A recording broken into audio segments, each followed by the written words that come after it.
Paddling about in that vast ocean filled with life forms that we call the internet, I chanced upon a video of Vince Gill performing at a tribute for George Jones, and Vince Gill said, "George taught me how to sing with a broken heart." It was an appropriate comment because this was a funeral concert for George Jones, and it was also high praise. I was not a big admirer of George Jones. I heard he had trouble with drinking and with women, both near staples for a male country western singer, and I couldn't get over his hair, which always looked like a patch of rayon to me. I might have liked him more if he'd worn a cowboy hat, but when I listened to him sing one of his signature songs, "He Stopped Loving Her Today," I know what Vince Gill is talking about. It's important to be able to sing with a broken heart, and it's also tricky, and not everyone can do it. It's a big tool to have on your belt, as a certain cop show on TV would say. It's swimming in deep water, and if you're faking it, you will immediately be exposed as someone out of their depth. You have to use it sparingly, and you have to know how to use it, lest you fall into pathos or mawkish sentimentality, which is not at all the same as the genuine article, a truly broken heart. One is paste, the other pearl. Everyone can respond to a broken-hearted song because everyone who has ever lived has had a broken heart. In order to have your heart broken, you must love someone or something, and you must lose them somehow, and when that happens, you are left broken-hearted. It's a kind of death and abandonment, because you lose who or what you loved, and you also lose the love, completely and irrevocably. Yogi said it ain't over till it's over, but with love, when it's over, and it ain't never coming back.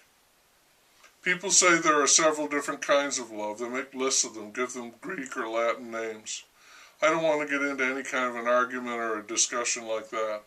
The love I'm talking about is the jumping off a cliff, head over heels, let me catch my breath kind of love, what some call unconditional love, meaning you are committed with your whole heart and soul, completely devoted, in the way that in courtly love, a knight would swear to give his life and gladly die for a lady, his lady, if that should be required. So that's the kind of love we're talking about. And when you lose the object of that love, for whatever reason, suddenly it's gone, recovery, the possibility of restoring any semblance of normality or happiness to your life, that becomes a real question. Because if you were living for someone and then they're gone, then what are you living for? As the song goes, how can you mend a broken heart?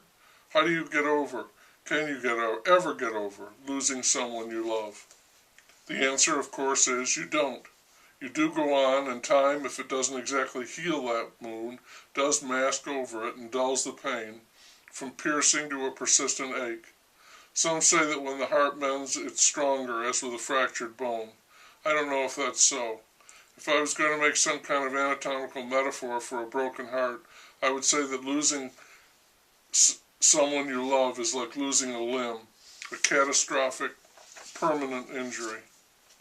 If you're alive, your heart has been broken, and when you hear someone sing a truly broken-hearted song in a broken-hearted way, you will stop and it will come back to you, and you will know exactly what she's singing about.